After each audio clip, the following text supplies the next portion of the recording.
Hello everyone and welcome to the Token City Show. Our guest today is Dr. Jörn Erbguth, a specialist in blockchain and data protection. He is an expert on long-term credentials, revocable digital credentials using blockchain verification. He is also a human rights advocate. He serves as board member at Geneva Macro Labs. He is also a member of the EuroDig program committee at the Senate of the Academic Blockchain Consortium, Bloxberg. And we are very happy to have him here with us today. Hi, Jörn. Welcome to the show. Hello, Javier. Nice to meet you. Very nice to meet you. Thank you for the invitation. It's an honor. Thank you for coming on the show. The honor is ours. Let's jump in. I propose that you explain our audience what do we understand by identity and credentials in the blockchain world? How do they link to privacy regulation like GDPR in the EU? We know in the physical world, our identity, for example, can be our ID, right, document. How does that play out in the blockchain space? Well, in the blockchain space, you can have multiple identities if this is allowed, but in principle it's possible. And so you can restrict the information to different identities. So, for example, nobody should know what you do privately when you're acting in a workspace environment. With paper documents, you are always able to just show one of your IDs. You don't have to show your diploma if it doesn't matter, if you don't want to show it. Maybe you don't want to show a specific membership in a club. If you don't want, you don't have to show them. And in a digital sphere, it is important that we keep this kind of differential privacy so that you are able to show what you want to show and prove what you want to prove. Of course, you should not be able to prove things that are not real. You can only show what is real and prove what is real, but you have the possibility to only show what you want to show. Okay, understood. So we have a situation here where at the moment we have GDPR, which is a large scale, so to speak, large scope privacy regulation here in the EU. And we also have increasing know your customer requirements. And so how do those two affect asset tokenization? For example, we have the right to be forgotten here in the EU, right? Online, so to speak. So how does that right apply in a world where we have immutable blockchains? Okay, this is very interesting because, of course, blockchain is immutable and you don't want to be forced to delete something that you cannot do. Then you might be in trouble, legal trouble, having to pay damages or whatever. So the best idea is to only put those things on the blockchain that you are sure that you don't have to delete. The right to be forgotten is not an absolute right, but it is dependent on the right of other parties to keep certain information. So you cannot tell the tax authority, please forget everything you know about me. This doesn't work. The same with your employer. So it is limited to those things that where there is no longer a legitimate reason to keep that information, to keep it storing and not to delete it. With blockchains, of course, you don't have the possibility to delete things. So usually we only put proofs on the blockchain. So the real information is kept outside of blockchain, but on blockchain is only the proof that can prove that the information has been there. For example, with a hash value, you can prove the existence of the information at a certain point of time. So this is one important part of trying to bring both together. of course, with blockchain transactions, as we know them from Bitcoin, Ethereum, etc., those blockchain transactions are publicly visible. They are not visible with your name, but they are visible with a pseudonym, and the pseudonym is registered due to KYC with your name, and there are also other possibilities to find out who is behind which public address. So this means that your transactions on the blockchain are somehow visible, and here we are in a difficult situation because for the data protection authorities, it might be too much visibility. And for the financial regulators, they might say, well, this is not enough for us. We want to have more information. And there is no fight between data protection regulation and financial regulation. It is clear when there is a legal ground in financial regulation, it kind of breaks data protection. There might be some issue with fundamental rights of data protection, because then this cannot easily be broken by financial regulation. And we have an issue because the financial regulators say, well, we don't need to have this information publicly. It's just us that we want to have this information. But on the blockchain, on a public blockchain, the information is publicly available, not only to regulators, but also to other people. And this might be a data protection issue. Of course, we could say from a data protection point of view, it would be perfect to have privacy coins. We can have almost perfect privacy on a blockchain if we want. It's just a technical decision. But then from a regulator's, financial regulator's point of view, they don't like privacy coins. And we have now with the MiCA regulation in the EU, we have a strict financial regulation that prohibits exchanges to trade privacy coins, except if they can disclose the history of the transactions. And it is not really clear what is meant by the history. Does it mean only the history of that person with the coins, or all the history? This is not yet clear and has to be clarified. So this is creating certainly some trouble for people wishing to protect privacy and having to cope with financial regulation. Yeah, indeed, a conundrum, a dilemma to be solved. Along those lines, we have mentioned here in the show quite a few times zero-knowledge proofs. They allow participants to prove that they have met a regulatory requirement. For example, submitting an ID without the requirement of a third party actually having access to that ID. But nonetheless, the proof is that the document was submitted, right? This is pretty magical technology, to be honest. So, and there are also, now it's becoming more and more prevalent. There are blockchains like Dusk that incorporate zero-knowledge proofs at the layer 1 level. We have services like Singularity, which we have had here on the show, that provide confidentiality as a service for participants in public blockchain transactions. So, don't you think that the widespread use of zero-knowledge proofs might solve that conundrum that you are referring to? Well, it can provide privacy. Zero-knowledge proofs is like a simple hash. They're just going a bit further. They provide the privacy. So if you want to prove it, you can prove it. You can prove it without disclosing it. And if you don't give any information, there is nothing you can derive from the publicly available hash or proof, whatever is available. And so this is a pretty good technology.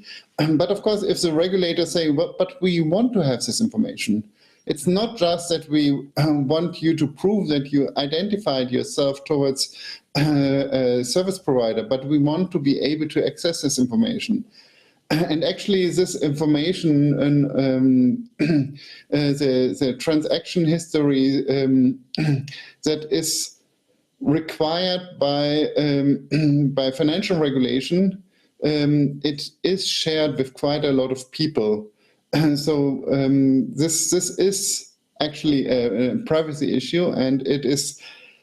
There are some legal procedures pending because people say, well, of course, financial regulation gives you a certain right to demand certain information, and the travel rule gives you certain rights, but it has to be in the law. It has to be limited to what it is in the law. And actually, what is currently taken and spread is going beyond the law. So there are some litigations pending, and we might see some decisions, hopefully, that will limit the financial regulators taking too much information. But beyond this, if we only were to have the service provider to verify your document and not to show it to anybody else, then zero knowledge proof would be a perfect tool. But I'm afraid that there might be a requirement that they will send this information to other people as well. Okay, so let's say then that zero knowledge proofs could be the solution as long as they were appropriately included in the regulation, in the privacy regulation, and accepted with exceptions, I suppose. I mean, for example, let's say a transaction is highly suspicious of criminal activity, then maybe let's say a balanced regulation would then allow institutions, security bodies and institutions, for example, to access that data, for example. So I understand that you're saying zero knowledge proofs by themselves don't solve the issue, but they could well be a part of the solution, right? I mean, it does seem to me that they seem to be maybe more feasible than privacy coins. What do you think about that? I think it's mainly political problem or legal problem. It's not a technical problem. So you can program any kind of privacy. You can program any kind of transparency that you want into a chain. This is not well. This requires some development, etc. This is not trivial, but it's not an unsolvable problem. So the real question is, how much privacy do we want that people have regarding payment systems? And if we don't have a political will to provide this kind of privacy to people, we might not get it. Or if we don't have courts that will enforce it. Okay. So, of course, the technical solutions are fine, and you compare them, for example, with what we have today on Bitcoin, Ethereum, or privacy coins. We don't have this mix that we might need, the mix between the possibility to disclose in certain situations and the general privacy for the rest. This we don't have, and we might have to develop it. But the question is, what kind of system is basically legally required and politically desired? So it seems to be another chapter in the battle between rights and freedoms and security, so to speak, right? Exactly. Yeah. Okay, understood. Okay, so let's go on. Sorry, go ahead. Come again. Security, surveillance, when we talk, for example, when we look at MiCA, when we look at small transactions, it's not a security issue if we have anonymity and privacy for small transactions. And we could have a chain, technically, we could have a chain where small transactions are completely private, no exception. And if you go beyond a certain threshold, we could have automatic disclosure. It is possible to build that. But the legislatives, the parliaments didn't want that. They did not even think about or make an exception for small transactions. So it's ridiculous to have the travel rule applied to transactions that even contain just cents of value, and to have privacy coins banned if the transaction is really small. And for example, if you have certain startups that handle health data and reward people for providing access to health data, being able to track the payments that are small rewards might be able to basically expose those with a certain illness. So it doesn't make any sense to have this kind of KYC and travel rule requirement for small transactions, but we don't have an exception there. We would need one, and it's a political question. Maybe, you know, I have not really dig into the potential for dystopian control, right, by authorities enabled by technology. Are you afraid that the way maybe some political positions are evolving, that one day we may be under a panopticon that controls every single transaction that we make, even it's like a single cent, and we're completely controlled in that regard? Do you think that some people are, you know, warning that could happen? I haven't taken that too seriously, although I have been told by people who are knowledgeable of the matter, for example, regarding CBDC negotiations within the EU. Do you think that is a real growing risk, or not so much? I'm not sure. I can only speculate as you can.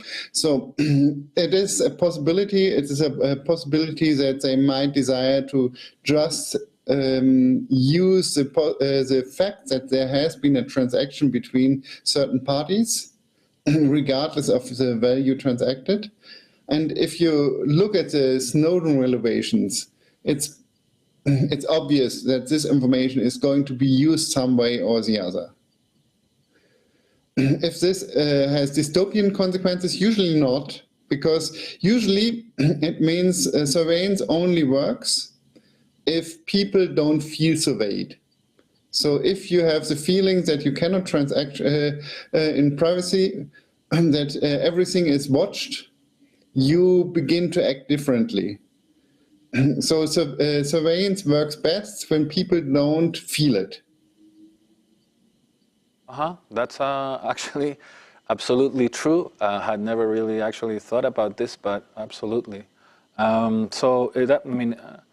Fascinating topic. I would love to poke you with a lot more questions, but we have to continue. And now I'd like you to tell us a little bit about the concept of long-term revocable credentials. It's a mouthful the first time you say this, but for the people listening to us, well, an example could be a diploma, a university diploma. That's a credential, that's long-term, but that is also revocable. The same thing could be said, for example, for a driving license. Those are real-world examples of this type of credential.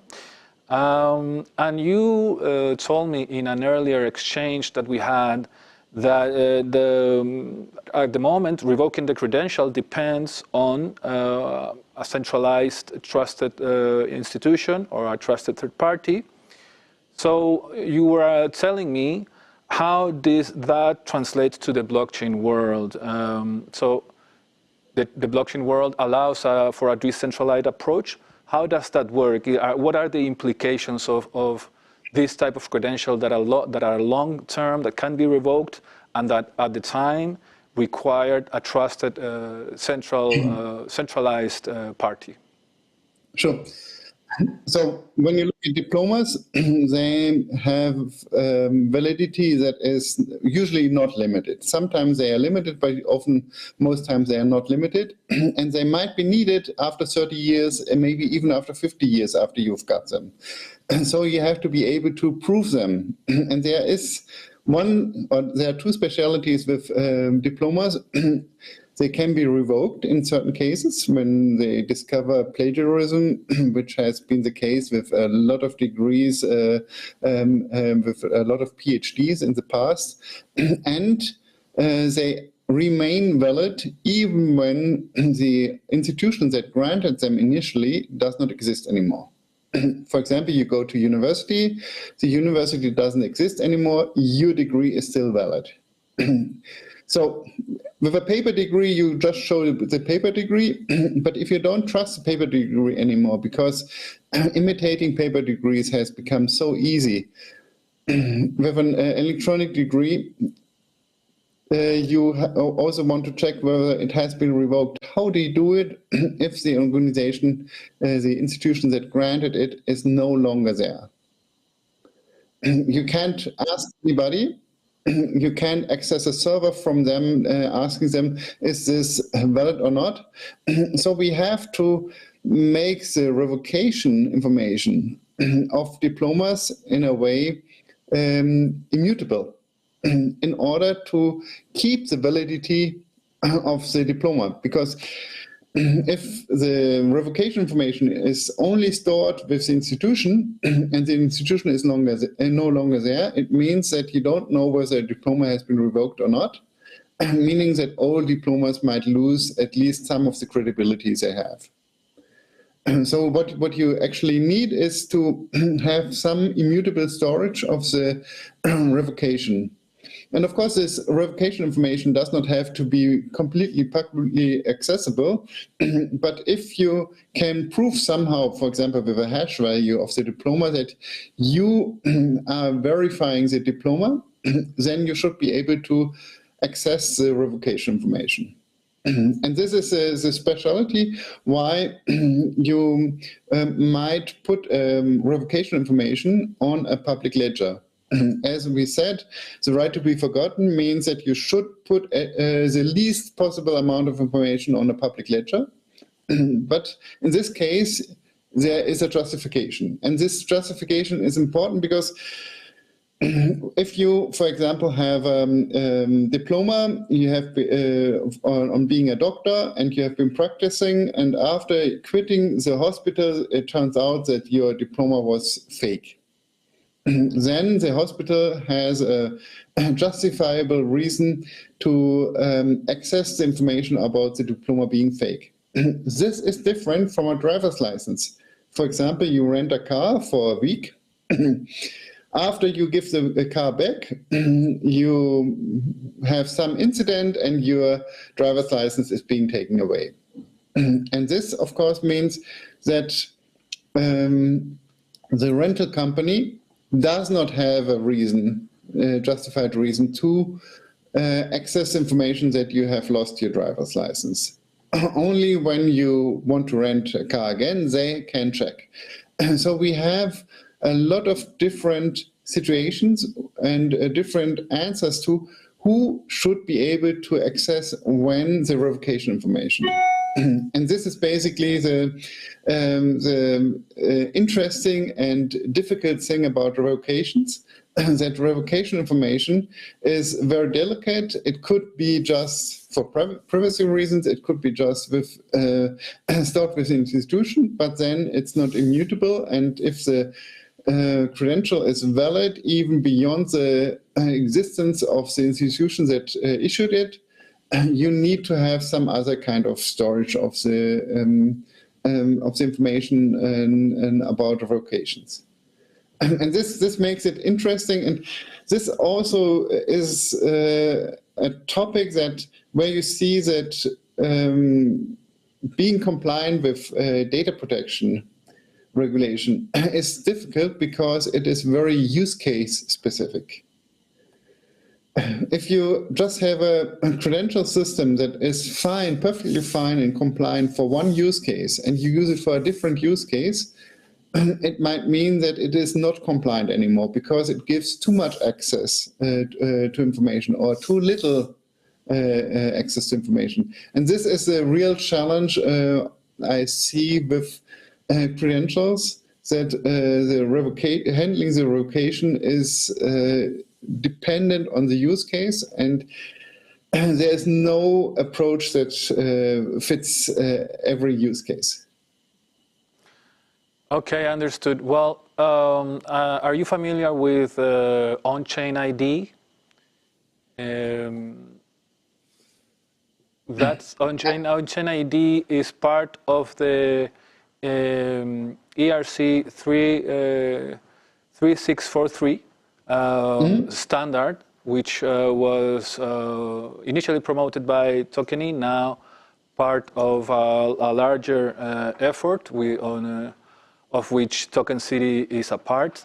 And I invite you to take a look at how credentials are managed within the framework of on-chain ID. If you have contributions to make, I'm sure they will be more than welcome, and we'll be very happy to have you participate. Okay, I wanted to ask you one last question, which is basically, how do you see the end game in terms of privacy in the blockchain space? I can assume by now that you basically think, well, who knows? But let's say, what would you like to see? Well, there are different scenarios. There might be some kind of underground chain that will continue to exist with a very high level of privacy, not really controllable and continuing to exist. There might be regulation that is being increasingly enforced and will break those systems. We had this discussion whether providing a wallet software makes you a service provider or not. And hopefully this will still not be the case in the future. And it looks like this for the time being, but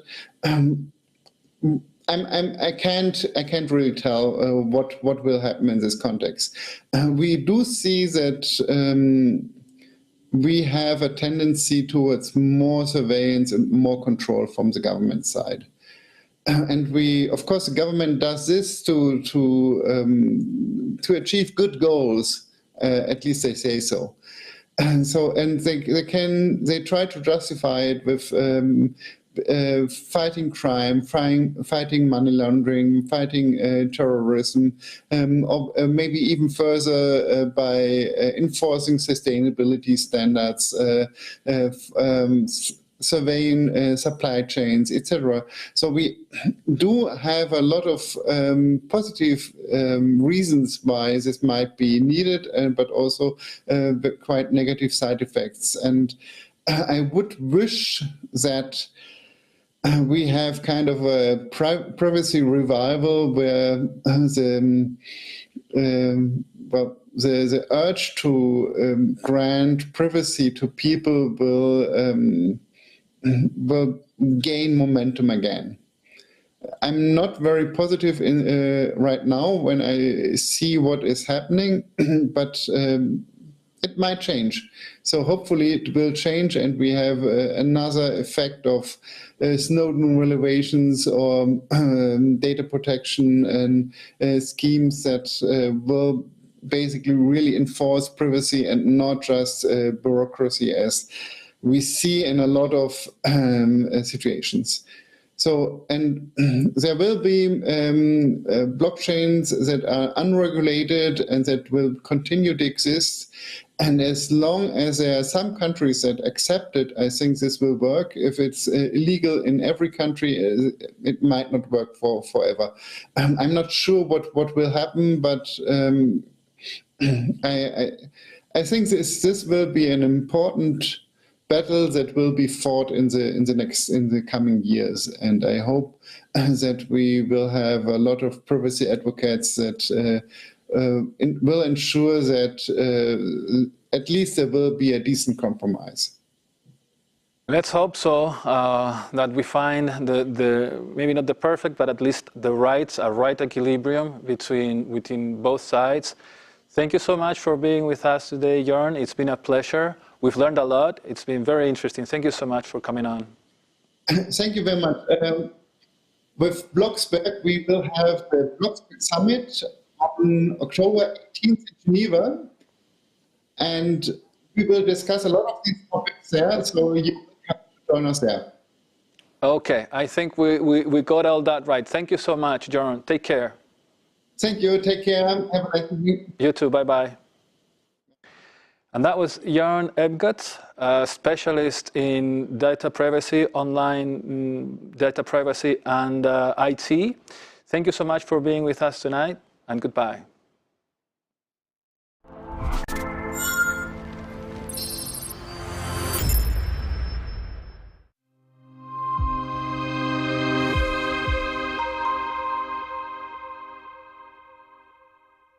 Vuélvete máster de tu futuro. Obtén tu Master of Finance con doble titulación de Tulane University, Estados Unidos, y de UFM, en Madrid.